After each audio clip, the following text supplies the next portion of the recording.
അതുല്യ ഒന്ന് face close ആക്കാൻ പറ്റുമോ? ക്ലോസ് ആയിട്ട് ഇരിക്കുന്നത്. സ്മൈൽ. വെയിറ്റ്. ഇനി ക്ലോസ് ചെയ്ത് ഓപ്പൺ ചെയ്തോളൂ. വീഡിയോ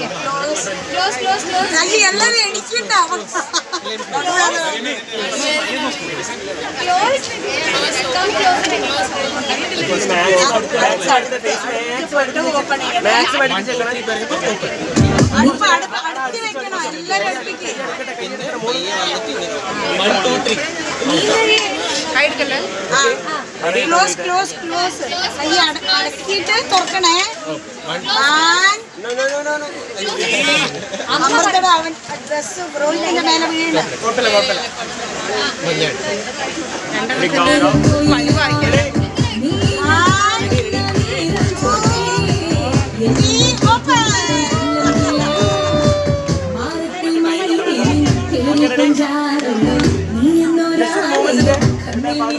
അങ്ങനെ